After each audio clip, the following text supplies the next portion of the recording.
Hello, Ava Peace. Oli otya mukwano? Are you still a musician okyayimba?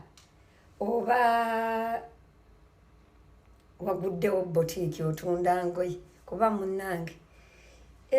Akadde nkagenderedde ennyimba olinganga eyasiriikirira oba sambadde we yakomawo n'omuddiza ekyo.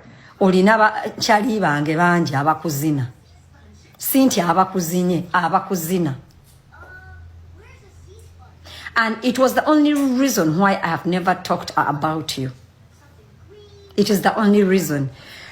Ava Peace, waneno jeje yaja nakusanga nga oli kukomba amanege gabawe. Nakusabula bulu black. I knew that day. I even have evidence. I never talked about it. Nobody even got to know. Kadem Ava Peace olunaku jeje lwe yakusanga nga oli kununa Brian yamanege namanya nakukuba bulu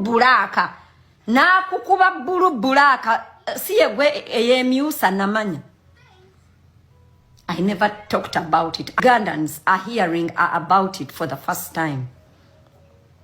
Olid Ava Peace olina chali wange wozina oyo yena mugaga wange sisobola na kumwogerako ajja kunyigira naye nakulopye era ngambye tajja kuddamu kuwaako nkulopye.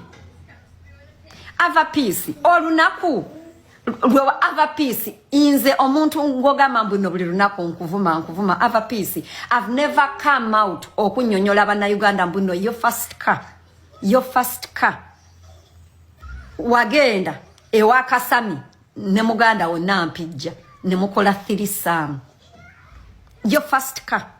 So nyonyola abana Uganda mbuno your first car was not out of music eating your sister's vagina in front of a man that is older than even your father. I've never talked about it. Emetwe emikulu